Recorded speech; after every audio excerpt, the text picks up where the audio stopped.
Lucky, our external auditors. Good evening. Thanks for having me. I talked at length with the audit committee, so I'll try to keep this brief for you. My name is Luke Malecki. I was the- Hold on one second. We're just getting some crazy feedback. You sound like you're Optimus Prime.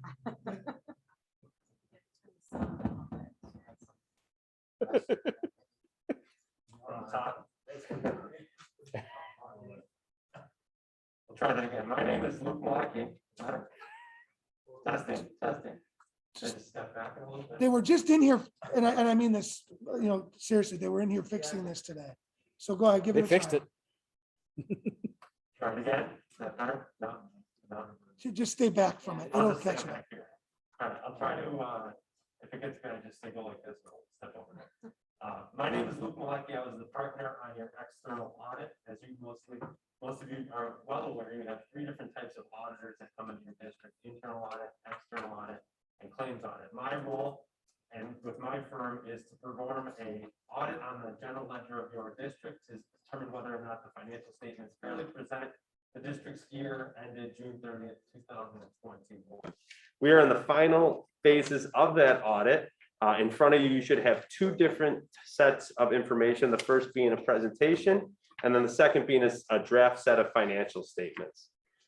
Later in today's meeting, the assistant superintendent will put forth, the school business leader will put forth the proposed restricted fund balances, and then subsequently a resolution to approve the financial statements.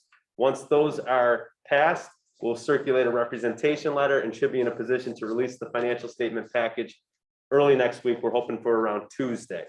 So the point of tonight's presentation is to give you a brief overview of the financial statements so you have an understanding of what the proposals on the resolutions are. So the first slide, just with the list of our products of our audit. Foremost, as I said, the external audit is to provide a professional opinion on whether or not a reader of the financial statements can rely on these financial statements. We do anticipate issuing an unmodified, which would be a clean opinion on the financial statements, and otherwise, we do feel that they are representative of the district's activity for the year that it's just ended and as of June 30th, 2021. Also, as it relates to our audit, because it's within the government auditing standards, we are exposed to your internal controls. At times, certain items that could come to our attention that would warrant the attention of the school board, which would be referred to as a significant deficiency or a finding. If that gets escalated and potentially could cause a material misstatement of the financial statements, it would be a material weakness in internal control. In this year's audit, there are no significant deficiencies in internal control or material weaknesses in internal control. There's one finding on significant deficiency in compliance, and we'll talk about that. That is because the New York State education law requires that you keep 4% of the operating budgets in unassigned fund balance this year because of some situations with the New York State aid coming through. You actually did go over that, but there is an intention and a plan that management has put forth to propose to the board and then bring forth to the voters. So we'll touch upon that shortly. We also tested some programs under the federal award uniform guidance. This year we looked at the special education fund as well as some CARES money that came in. So some new money that came into the district. We were required to test it as a high risk area. We had no findings related to that, which I think is a very important point to make because it does set the path for the ARPA money that's been awarded to the district, because it should show the indication that a plan is in place to spend those monies within the federal guidelines. The next bullet is a management letter.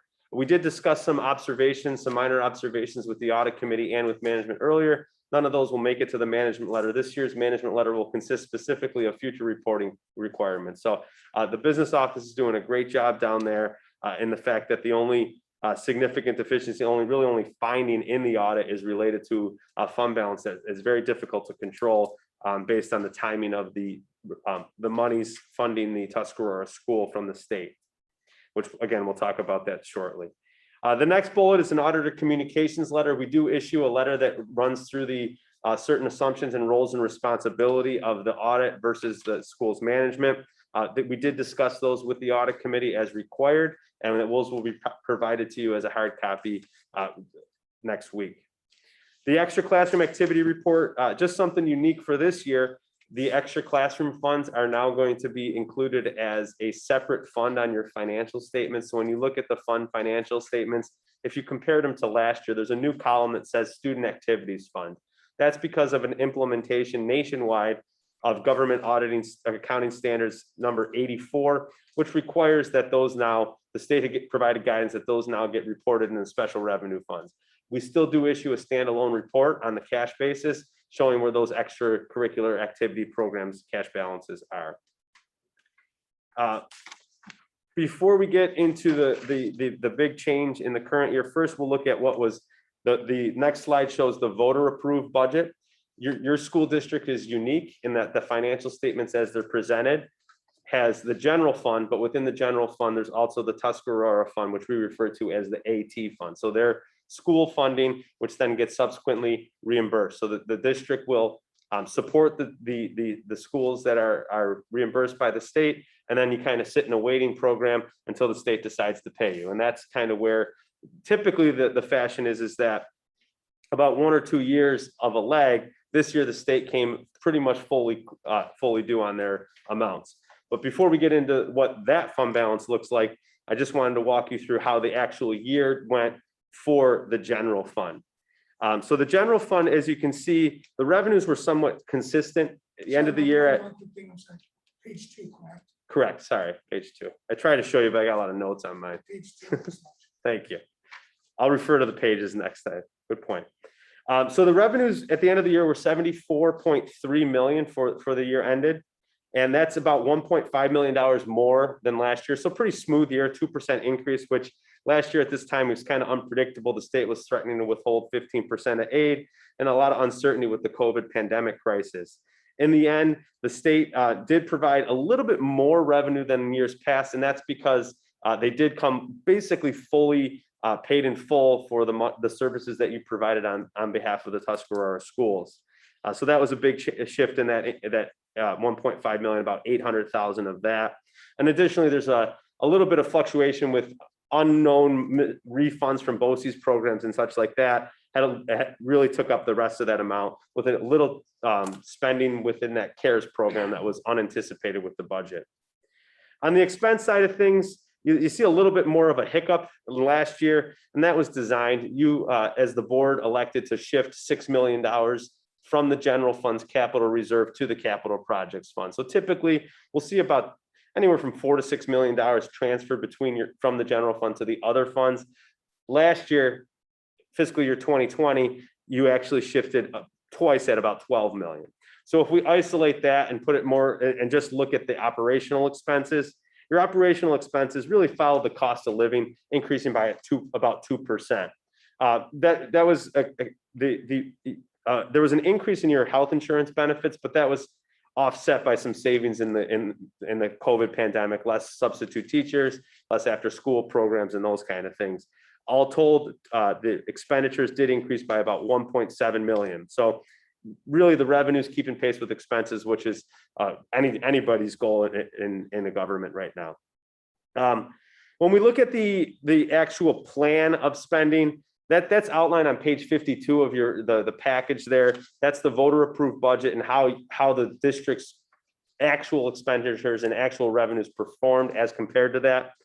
The plan was originally to use about $4.6 million of reserves, and you did actually allocate about 75% of those reserves were actually used during the fiscal year. And then also there's a carryover of last year's budget of about 1.3. So there's anticipated reduction in fund balance about 6 million. The revenues, as I said, came in at 74.3, expenditures at 70.2. So instead, the fund balance actually increased by $4 million or so. And the reason that happened is on the revenue side of things, there was a favorable swing of about $2 million. A lot of that was to do with that state aid that you didn't know was going to come in the reimbursement for the Tuscarora fund. And then also some unanticipated real property tax items, which would be penalties, interest, and such that came into the district. On the expenditure side of things, that's where the significant swing happened. There was about $7 million savings on the expenditure side of things. Some of that was related to the COVID pandemic crisis. But like I said at the onset, kind of didn't know where you were last year. So there was a lot of budget freezes in this district and many districts throughout the state. So we saw some savings with some of those costs that could be reduced. Some other savings we saw within central services related to less utility costs, less building usage and such, as well as in the transportation costs. So the transportation wasn't provided on a 5-day basis for the entire year. So you had some savings within that. Also, there was some new aid that came into the district as a result and a reaction to the pandemic. So some of the costs that normally would have ran through the general fund got shifted over to the special aid fund, as well as the regular kind of safety net expenses that you have budgeted for students with handicapping conditions, or as well as health insurance. Those are items that typically you have to have capacity to provide the services should anyone need them. This year that they weren't fully utilized, so there was a little bit of budget savings within that item. So the next slide on page 3 kind of shows a little bit of a jump, and that's where I'll get a little bit sidetracked and hopefully not too deep, because I did go at length with the audit committee, and on the last slide is my information. So if you want to discuss it further, be happy to. But the long and short of it is typically, as I said, the operations of the Tuscarora schools are fronted by your district's general fund. So what happens then is that fund, the AT fund, owes money to the general fund. So, but that money is not readily available. So it's a non-spendable fund balance, meaning you can't really touch it. What happened this year, where we saw it back in 16 and 19, 20, where your fund balances were lower, you had about 2 or 3 years that you were at a lag from getting reimbursed from the state. Well, this year, for whatever reason, as of today, the state is not only paid up for 3 years that were past due on last year's financial statements, but also this current year, they got about 75% of this year they've already paid you for. So if you wanted to look a little bit more into detail on in the receivables footnote within the financial statements, if you compared it to last year, there's about a $12 to $13 million swing from one year to the last. And that's because last year you were owed close to $13 million from the New York State for operations that you provided. This year, you're only owed $800,000. So what that did is it relieved a lot of burden for lack of cash flows within the general fund, but it created a excess fund balance where you are, unpredicted excess fund balance where you are today. So what the district did decide to do, and you can see here, some of that money did get used to fund a lot of the reserves that had been established. You can see you went from about a $9 million reserve last year to about an $18 million reserve this year. So those were about doubled. Most of those went to almost fully fund all of your capital project funds reserves and all your transportation reserves that you'd established over the past years, as I should say, as proposed by the business office currently and management. So the rest of that money, then it falls into this blue portion, which we refer to unrestricted fund balance, because that's what the New York State education law, subject to 1718, which is that, or 1318, which is that 4% rule. So I know I'm talking a lot, so I'll pause. If there's any questions, I'd be happy to handle it right now, because it's a very confusing year, because the state's usually not so good about paying, but this year they were. So, okay, I don't see any questions, so we'll keep pushing through. The next slide actually shows the breakdown of that unrestricted portion. And this slide's important. Usually we kind of breeze over it, but this year it takes particular attention because you can see the unassigned portion that's really level from year to year. That's the district's really what would be referred to as the rainy day fund. That's at about 4% year to year to year. But the way that real property tax law 1318 sees it is that red portion atop, that assigned portion, doesn't count against that 4% rule. So that's why we have to report that significant deficiency in compliance. So within that red portion, there are a couple of components that can get removed from the equation. That would be your encumbrances, or your carryovers from the 21 budget to the 22, as well as this year you appropriated about $2 million in budget, I believe. That's in there as well. The last part, and that's the $2 million appropriated within the AT fund, not so much the A fund. The last part of it, to get you to under that theoretical 4%, is a portion of about $6 million, $5,931,000 that management's proposing to put into an assignment for capital projects, essentially in directing the public that the intent is that this money, which was unexpected during the past fiscal year because of the state relieving the funds, is going to be used to put into a capital project or a transportation reserve to offset future investment into said capital assets. So that's been done in the past in this district, because it hasn't been the first time that the state kind of surprised you with this extra funds all at once. But it could get brought up in a state audit or inquired upon. I know Allison and the superintendent are ready to respond on what the intent is with this, and I'm sure you'll hear more about it during Allison's presentation later. But very interesting year as far as numbers can get. I mean, it's really not that interesting, I get that, but it's still a unique year, we'll put it that way. So the last slide 5, this is what the state's going to look at as far as your allocation applicable to the 4% rule. You're at 11.3%, but 8.3% has been earmarked to go into those capital projects reserve. So assuming the voters go along with said plan and the board goes along with said plan, the expectation is that once that vote gets through, likely with the budget next year, that money would shift directly into the capital projects reserves or the transportation reserves. So that really concludes the formal presentation. I do have my information on that last slide. So if there are any questions, I'd be happy to answer them now. If you wanted to talk a little bit deeper about the intricacies of the transaction regarding the state reimbursement of your operating funds, I'd be happy to handle a call at any time. So any questions? All right. Well, thank you. Always a pleasure to work with your district's business office, a very clean audit, and it does hurt to have to put a finding in there, but I didn't have a choice. So, thank you. Thank you. Thank you. Thanks. All right, moving along.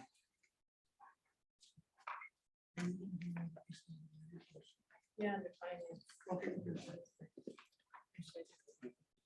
right, moving along, any consensus agenda items, I call for motion to accept the consensus agenda as submitted. Thank you. Moving and seconded, anything to separate or vote on? All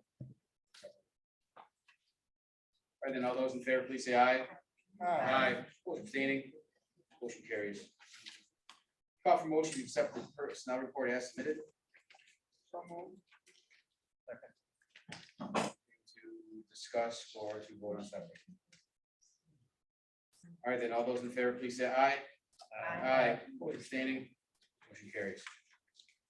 Standing committee, capital project. There's really nothing new other than we are having a meeting on the 18th.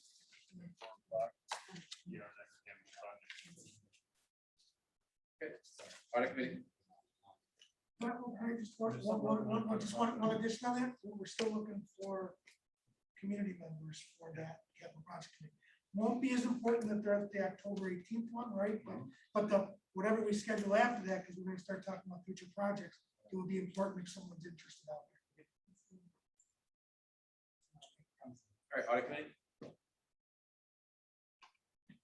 Well, That's not you. you know, the gentleman did the audit, but the audit was really good, an excellent audit.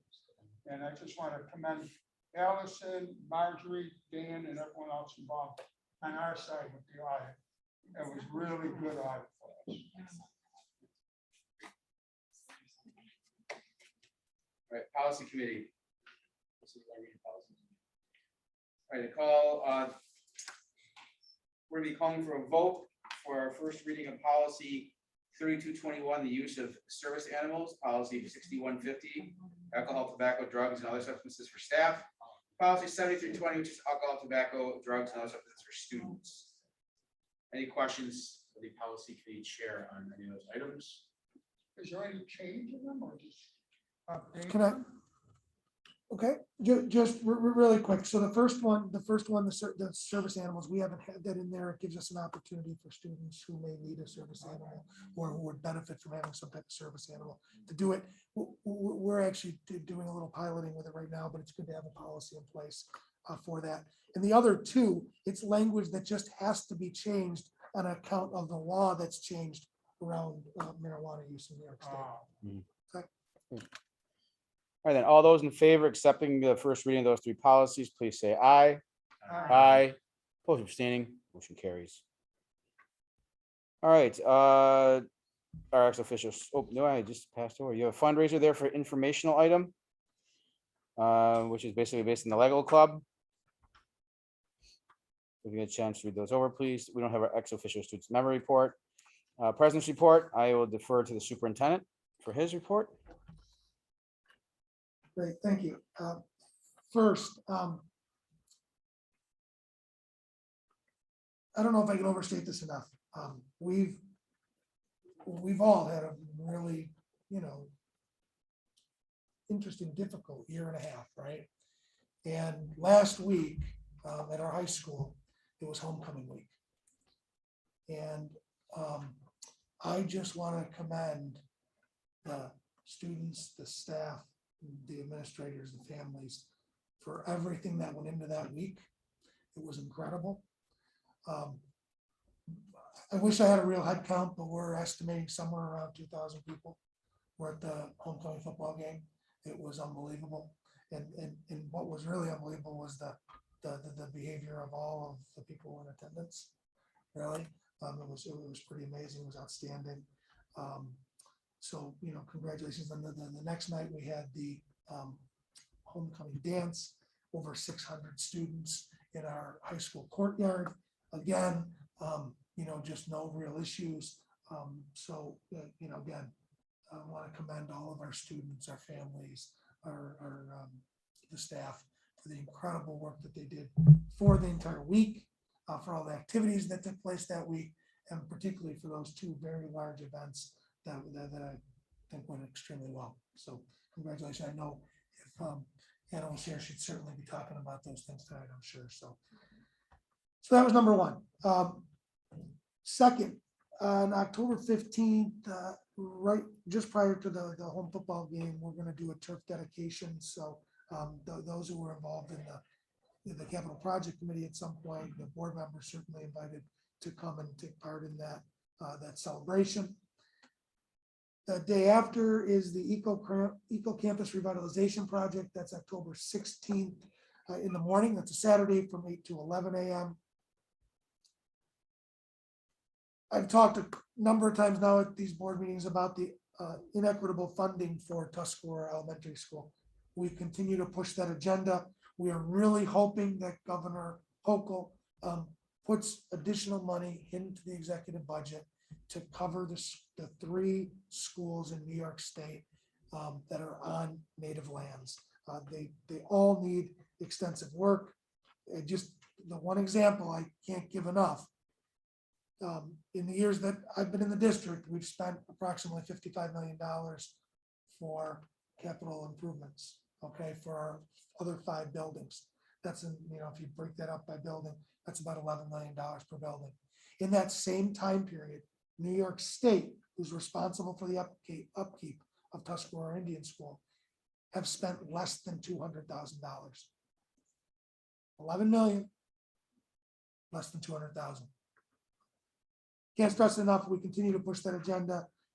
Thank goodness, and I'm really appreciative of all the different groups who have stepped out to support us. Our local legislators have done so. We've had support from a number of other groups who are sending letters in support of increasing those dollars for our schools. I also want to thank the New York State Power Authority. They're looking to work with our district to help support some funding and some work at Tuscarora Elementary School. And they're going to do that potentially a couple different ways, even through an energy performance project. We certainly need some upgrades when it comes to energy performance in that building. So we're looking forward to that. We're excited. Our next meeting, October 20th, we'll have a couple of presentations. One will be our first CSEP, Comprehensive School Educational Planning presentation, and also a presentation on the different social emotional learning that's taking place within the district. As you know, social emotional wellness is something particularly because of the pandemic, we've really been pushing, and we've allocated some of our federal funds to do that. So you'll get an update on some of those things that are working in the district right now to help students socially and emotionally. Okay. The NISBA conference is coming up. I think individuals need to make sure that Maureen knows if you had signed up for the law conference, make sure that Maureen knows that you're still going to attend that virtually. Everyone else has the ability to attend virtually the regular NISBA conference for free, but the law conference costs money still, even though it's virtual. So we need to make sure that you respond. Did you get my response? You got my response. Okay. The capital project committee meeting upcoming was already mentioned.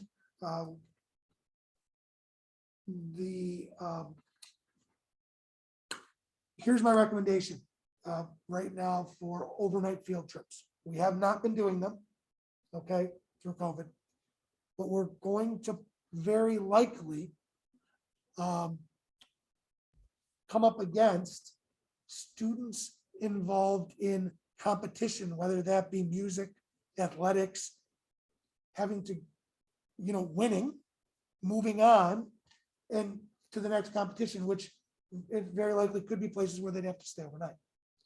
So my recommendation is that we move forward with competition-based overnight field trips. We'll put protocols in place, right, to make sure that they're done as safely as we can, with the idea that we probably would never go over 2 people per room. And that while they're there the entire time, they have to be masked, except for when they're sleeping. I think that would be unsafe. But other than that, we think we could put together protocols that'll be safe. And then parents, of course, are going to have to make decisions on whether or not their kids would go and do something like that. Field trips certainly end up on your lap after I recommend them to you, right, as a board. So I wanted you to know that we've been holding back on overnight field trips to this point. That tends to be what's happening throughout our region as well. But if we're going to move forward with them, I would recommend that we limit the ones that we're moving forward with and really keep them to the competition based. Here's why I say that.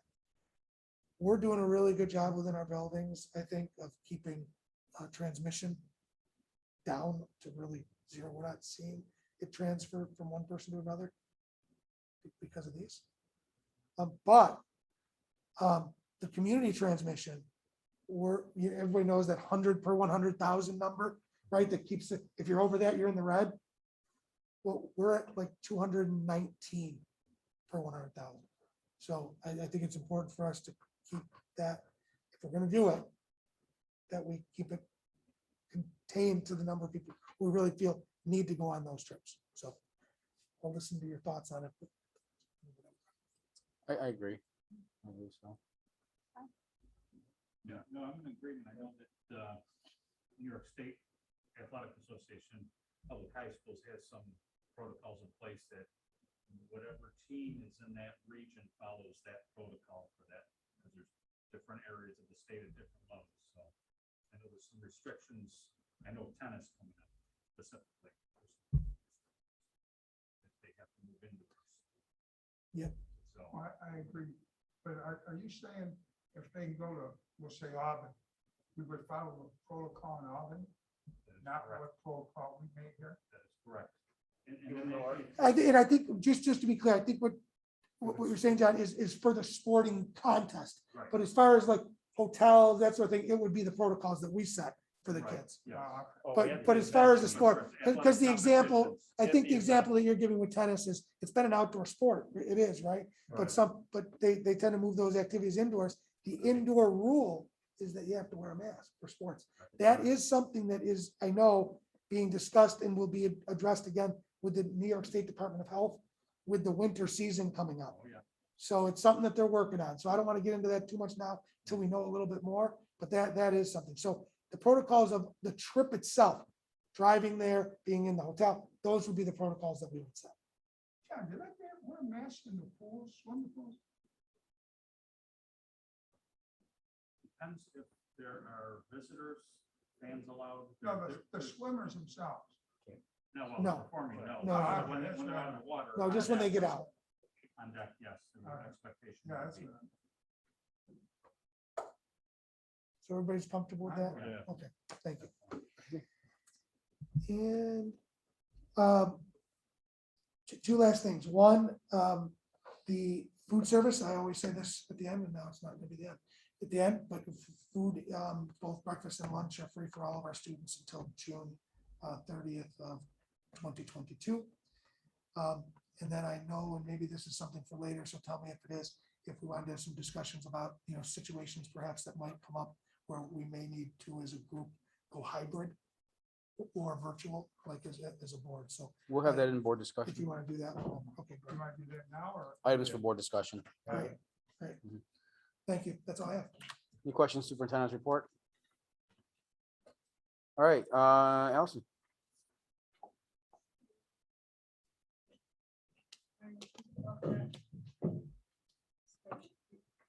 I just want to kind of go through the reserves again, just so you see where we are as a district.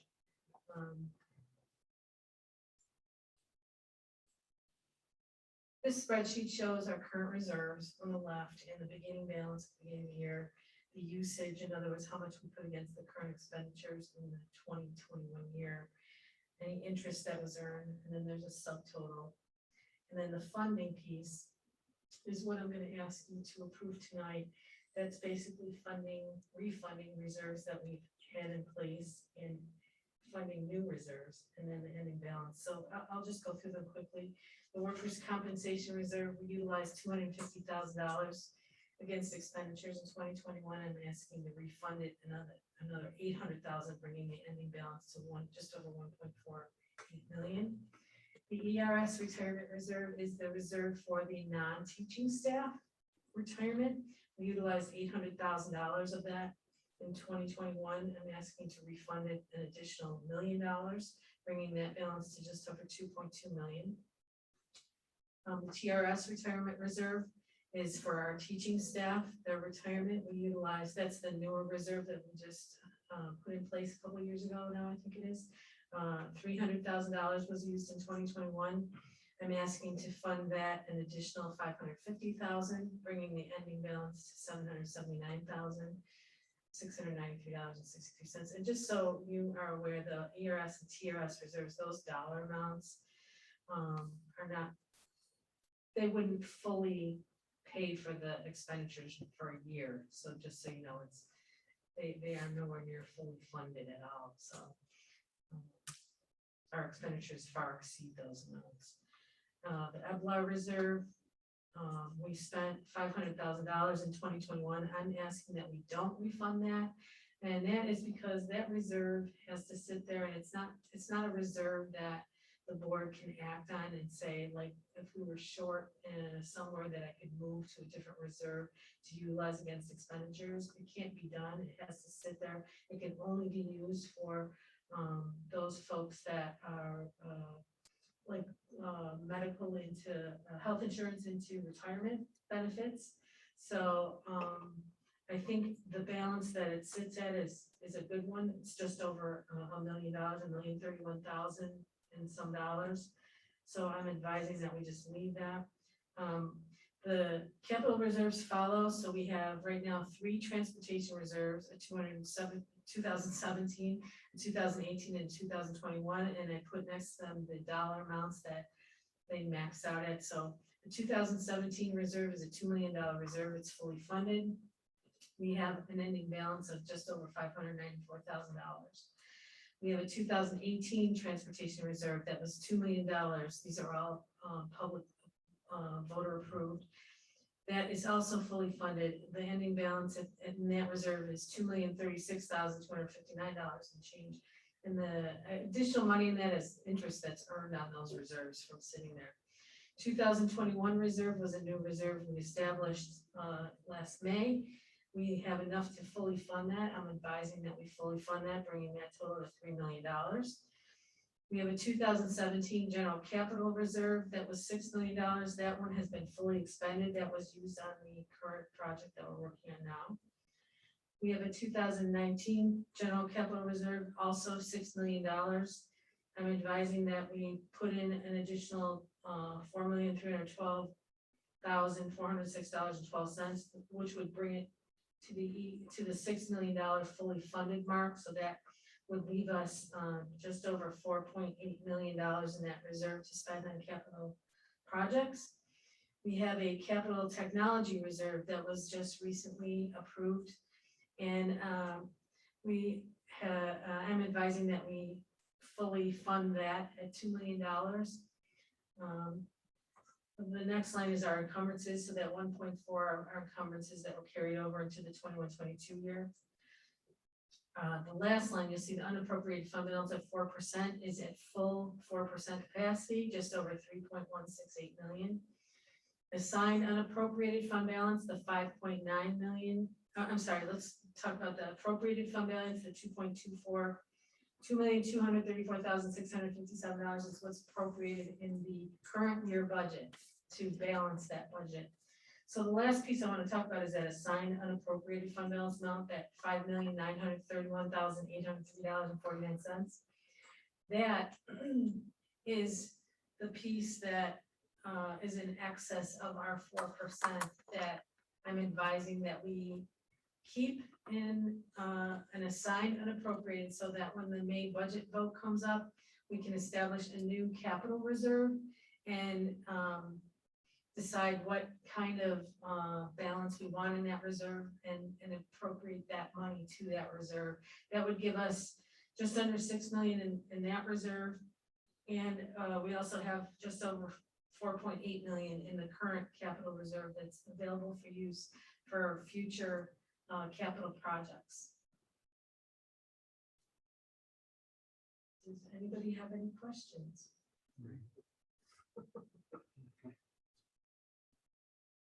Oh, looks good. And just to give a little perspective to it, right, a $30 million capital project, if we have to spend our portion, you know, our money for our portion, it's about 20%, so that's $6 million. Right. Okay, just to put in perspective, so $6 million fund gets us through one project that's a $30 million project. Which would mean like a zero local share, so no tax. No tax increase No tax increase based on the to capital that, project. There's no effect- there's no effect on maintaining it and the other for now until. Well, this is why he had to, if you heard Luke Malecki had to put it in the audit as a finding. That's why, because it's in excess technically of the 4%, Right. but we have a plan for that. If you all agree to Yeah. use that toward a capital reserve that the voters have to vote on in May. Good, so. Yeah, I think so, yeah. So you don't need a motion now. You're just gonna put an agenda item closer to budget. Mhm. For the reserve, yes. Correct. All right, any questions, Allison? And this, just, so you know, once again, this, I mean, we're able to do all this because we got that huge payment from New York State, what was owed to us. So that's why we were able to fully Mhm. fund those existing reserves and have enough money left for another reserve.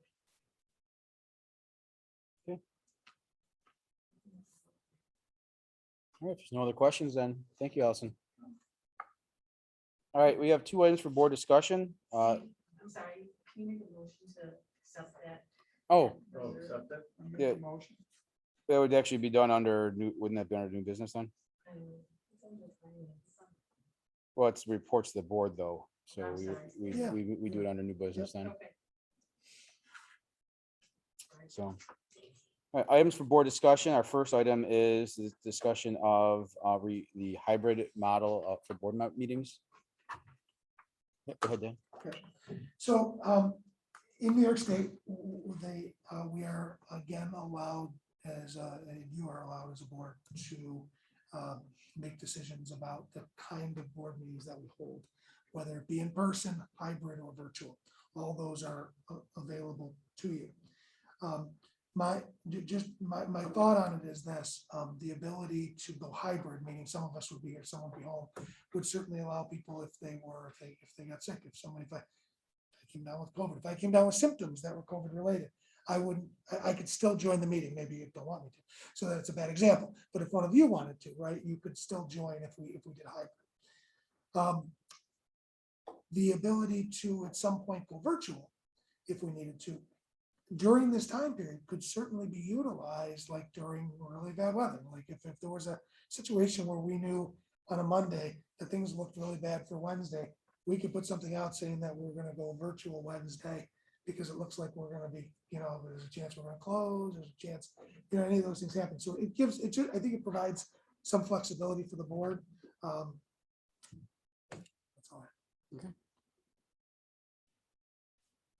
Very good. Board members, thoughts? We have no thoughts. No, I agree with everything he says, Yeah, you know. I agree think too. We live in a different world today than we did 2 years ago, you know. Thousands of, hundreds of thousands, millions of people working from home because of safety and because we're finding we have the technology to do these virtual things. I think the state changed the law to accommodate that, knowing every board might want to do things a little different. And, I think we're all responsible people. If there's going to be a meeting and there's bad weather, we're going to push to get here. Now, not only us board members, Dan coming from Williamsville and he don't complain. Tommy Stack coming from Lewis to Youngstown and Tommy don't complain. If I ever walked in his neighborhood, they'd probably handcuff me. But they come from different areas. And I just think Dan's best judgment, whatever that may be, freezing rain, snow, it could be 10 different things, that we should allow him the opportunity to go virtual. And I support it. That sounds good. I have no problem with that. Yeah, definitely be like under circumstances that are really out of everybody's control, right?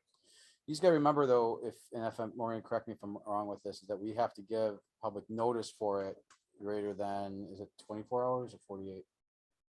You're supposed to give 48. You can give an emergency notice, which would fall under anything less than that, so 24. So here's the way I guess I would just really quickly see it playing out. If I guess I would feel like a virtual, like if it was a weather related, a virtual meeting is better than no meeting, especially if we have business that we need to take care of. So if we have to give an emergency notice saying we're not going to be here, well, the alternative would have been that we wouldn't have had the meeting and Right. nobody would have been here. So I'm saying weather related, I have no problem doing it with, under 24 hours if needed. But if it's not weather related and it's because of health or anything, you have to give at least 24 hours. I think so, right. And I think exactly. So I think that you leave the hybrid open for if something happens, Mhm. we're going to be here in person anyway, so people can always go. Right. So the hybrid you just would have is, it's a possibility that a member might have to maybe joining that way. What are we saying would be using, how would we use the hybrid? I mean, let's say, You mean, how would it work? yeah. Like, how would it operate? So, No. sorry. How we would say, we need to use hybrid, right? I mean. Well, I think that in our public notices from now on, then it can say that there's a possibility of hybrid, I think he's saying amongst us. Amongst us though. What would make you go hybrid? Right, that's what you mean. What would make individuals go hybrid? I'm sorry. I think that's what. Right. So you would give us a number to call in? Well, my question is, what triggers us? to do Well, I mean, hybrid? for example, let's say that, hey, I'm showing symptoms, and I have to go get tested and I'm supposed to quarantine. That would be an example of it. Or just for the betterment, if you're not feeling Yeah. well, doesn't have to be COVID related and say, you know what? Right. I'm just gonna stay home. I'm not gonna sit next to Mike or Jason or take a chance. I mean, I think it's just judgment on everybody's part that we have that option. My only question is, does that follow into a quorum situation in person or combination? No, because it would be the combination that generates the quorum because they allotted for the hybrid model. Yeah. Okay. And we even looked into whether or not it was okay to hold a hybrid as an executive session. So, Okay. and we can do that. And what we would do then is I would send a separate, join this We would be using Zoom. using Yeah. this Zoom for us to do that. So if 4 of us were here and 3 were somewhere else, we could do that too. So it all counts as a total. Correct. And the one thing for the executive session, we would require someone to have their camera on, for the simple fact that it's supposed to be that there's no one else with you in that location for executive. Yes. So you wouldn't send out the number unless we call you and ask to go virtual, or not virtual. Hybrid? Correct. So we would have two different things that would be generated. One, Ryan or Dan would send an invite for the meeting itself. And then I would send something to you for the executive.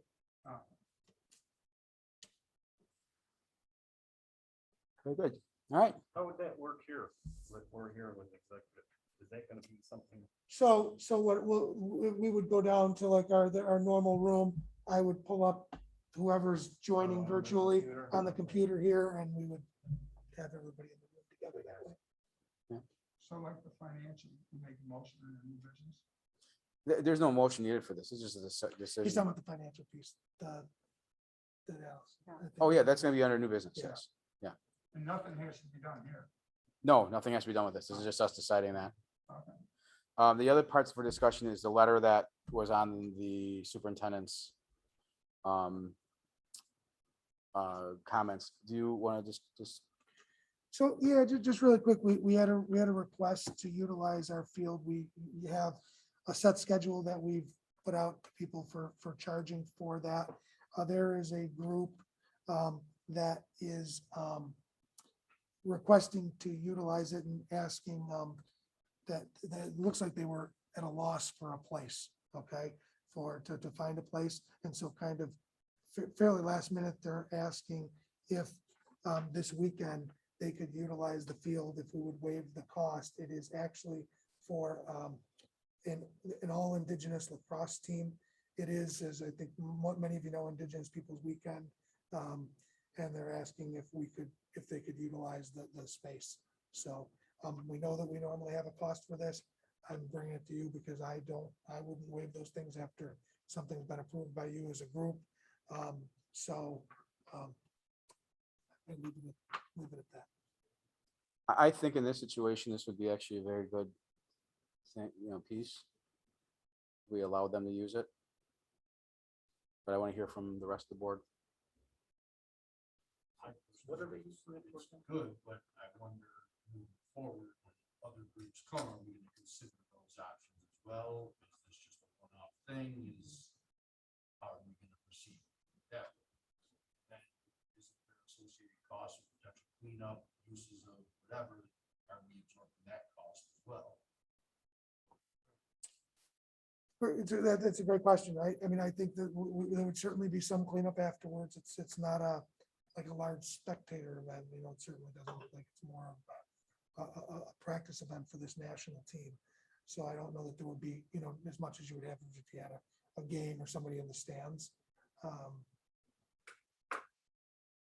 Is it our local? Well, so it's actually, it's a national team. I wasn't able to get if any of our players ended up on the team or not. The request is, just so everyone knows, coming from one of our teachers, Mr. Schiffer. Okay, and he didn't know at the time if we have NW players that are actually on the team or not. I don't have a problem with it, but like Mike, my concern is, is there anything we can put in writing To say that this is a one-time thing. well, yeah, something, because of setting a precedent. I'm worried about that. Yeah. Other than that, I don't have a And, problem. right, and I, quite honestly, the reason I bring it to you is because of that, and because if you say yes, to me, you've just acted on this one event, versus if I were doing this, or if someone else was doing this, it would be, somebody else would come and say, well, what about me? So You said this, precedent, yeah. this required my recommendation to you to make it, to go around and do a change in what is our normal practice. Allison? I just wanted to ask. We're still gonna require the same stuff like the insurance. All that stuff would be required. All that would still Correct. require And insurance. the The only thing that's being waived is the fee. good point. Haven't got any of that yet, because if there was no here, I wouldn't even have asked. So, and again, this came to me today. Steve, where is- You know, or You have to ask him. It's significant for outside groups that are not connected It's about $200 an hour. to our team. It's significant. Yeah. Yeah, it says on here There- there's 1,500. a breakdown on Yeah, I don't have it in front of me. I'm sorry. You know what? Actually, I can pull it up. Give me a minute. It's gonna cost us though, No, I mean, Ryan, do you have the oh, it is just letting website- them on the turf. website up There's there? nothing else that Under provides besides the facilities, turf. there's the amounts on there. Well, I mean, you're cleaning the field is picking up water bottles and like that would be left there. The Really. stands normally, but you won't Yeah. have that. Yeah. The time. Yeah, but if there's labor costs and cleanup, that's separate from the fee schedule.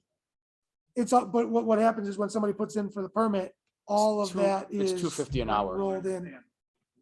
It's You $250 just an pulled it hour. up, $250 an hour. So do we have to staff? 250 an hour. somebody here On Sunday then? Yeah, do we have to staff?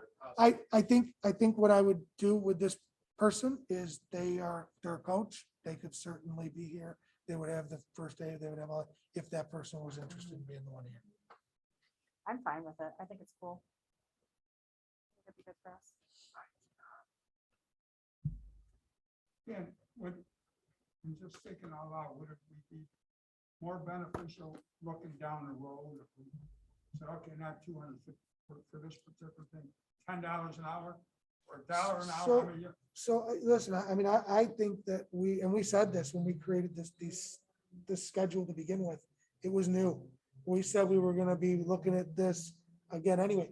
Unfortunately, we haven't had a lot of, because of COVID, right? We haven't had a lot to really look at. Mhm. So, I would think into next year, so we'd have some this year, but into next year, we'll take a really good look at all of these different rates. Oh, thank you, they're there.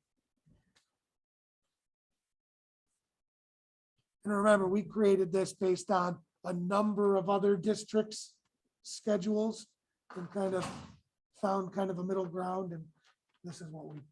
So presented it would be the cost per hour. That's there. For the But outside. then the other part of it is that we do have staff and cleaning rates also. Which I'm, right, exactly. So if, So it'd be more than 1,500. well, what was the number, of hours? 6. So I mean, is it something we say? It's actually even more. Yeah, So why don't we give them 3 hours? Hey, John, we could certainly ask them to do something to the cleanup. Yeah, have you run across this? Facilities, no. Yes. Yeah. it's much. Yeah. Do we, Yeah, I mean, there are outside groups that we would certainly charge for. Those, a fee schedule as such. There were some charitable organizations that we have donated if it was for us. We could justify that. There wasn't a fee.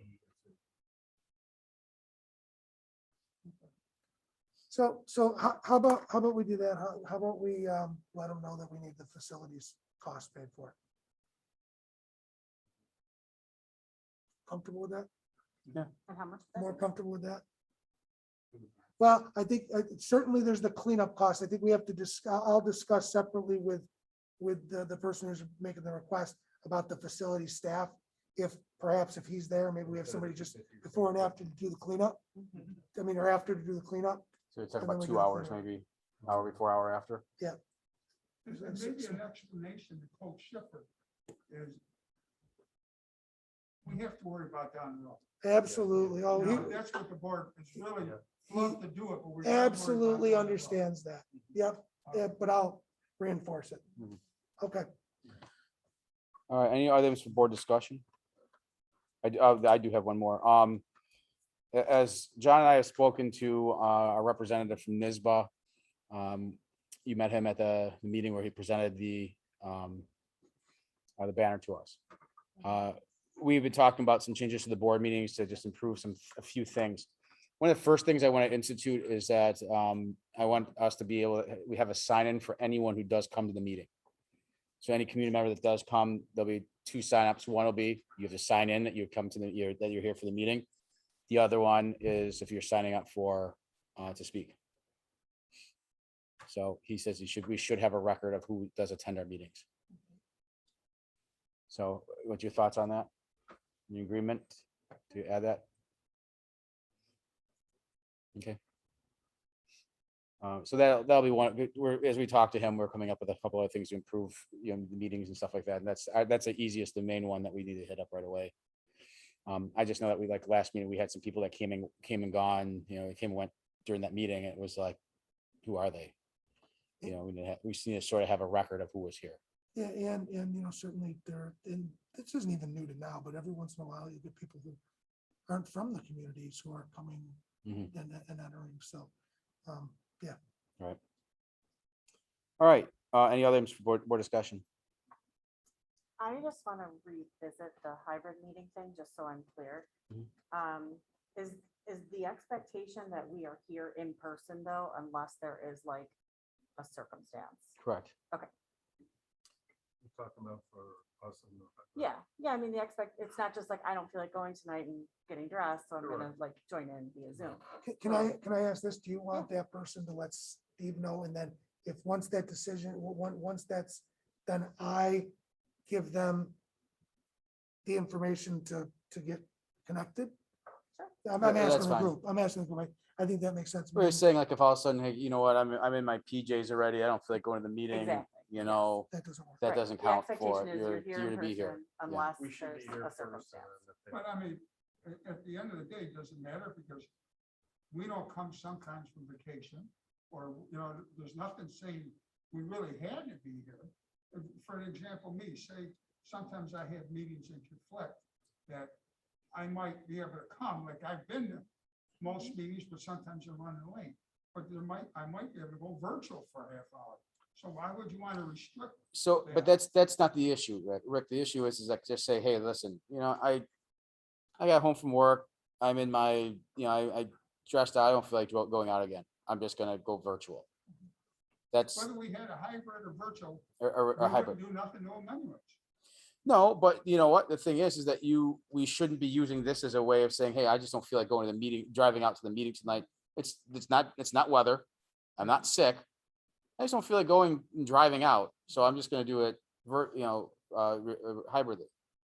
Well, not driving out is one excuse, but so are we saying if I say I have meeting dates that conflict, but yes, No. I can go virtual? That's fine. That's not the No, issue. I- I'm just saying that if we all of a sudden get into the opinion of laziness, I want to say, and I don't feel like leaving the house, I'm just gonna, sit in the back patio and, I think it creates a good thing that the community would know that all the board members, because I know that all of you always want to be here and you do everything so to be here. But you'll just be letting Steve know, and then Steve, if it's you let John know, but then I'll just make sure that I set you up. But that way that there's just some kind of really Yeah. knowing that there was a reason given, that's all.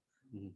Because to your point, Rick, if members missed multiple meetings, we don't have that, especially if they've been in a row. Yeah, There have been boards that people have been asked to leave the board yeah. because they don't show. that's actually, So that's not a. it's an ed law if you yeah, miss multiple it's meetings in a In a row. row, I think Yeah. it's 3. So, Well, that's all. since we're talking on that, and I know Jason's not here, could an excuse be, I can't wear a mask for health reasons, therefore I'm gonna stay hybrid?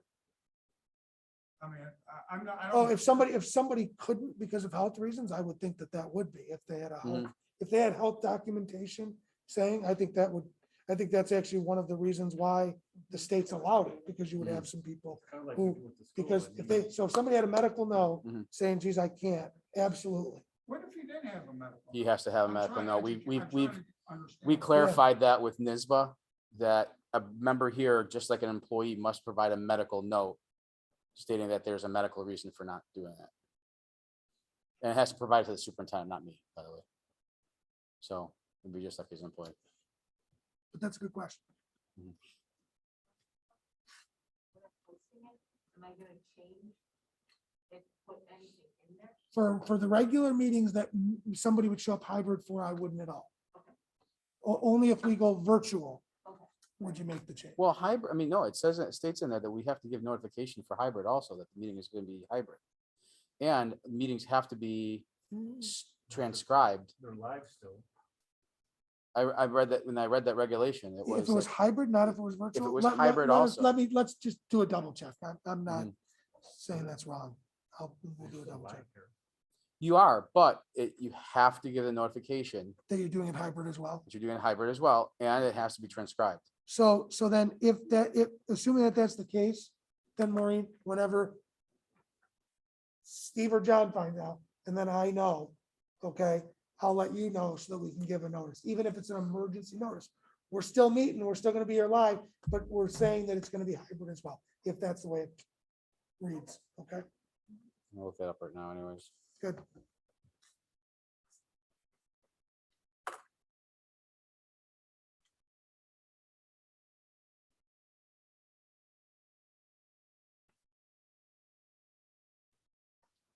I guess my other question is, I wasn't here last month.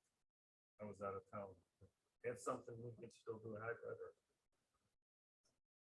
I would think it's a good reason. Yeah, I have no I problem mean, with if that. you're not It's- in town. I think it opens it. I think it's a good reason to do Yeah. it. I also think you don't I have mean, to you said either, like if you're on you- vacation. Right, if you're on vacation, you don't It's not have like to, it's but every if you, week or well, something. no, It's- but I mean, to Julie's point, right? I mean, you're on your vacation and you are willing to jump into a meeting. Boy, Great, I think that is incredible. So, Yeah, well, but I mean, if you're on vacation and you're that bored, Well, I was gonna be sitting, if I'm sitting on the beach, I can do it right from there, you know. and at 7 o'clock, it's not good to swim with the sharks. you know, with, I can't pull up the exact regulation, because there's like, when I search for that regulation, of course, like 50 things pop up with it. I'll pull it. I Yeah. actually know right where I have it All right. in an email, so. Okay. Anything else for board discussion? All right, our any old business? All right, new business. Our first item would be approving the finance report from Allison. I'll call for a motion for that report be accepted. Second it. All right, any further discussion? All those in favor, please say aye. Uh, Aye, opposed or abstaining, motion carries. I also call for a motion to accept the waiving of the field usage fee for the Iroquois Nationals U18, U16 girls lacrosse team. So I'll second it. Any further discussion? All those in favor, please say aye. Aye, opposed or abstaining, motion carries. And make sure it's noted that that is just a field usage fee, not any fees for Got it. cleaning. All right, that's new business we have for motions on. Any other thing to bring up? Just a clarification of things as we go, as he said, we talked about our meeting. Items for board discussion is where you bring up things to act upon in new business. So that's why if you notice, I didn't throw any of that stuff, all that stuff in new business. So make sure items for board discussion, that's when we discuss items. Then we take action on them in new business. Yeah.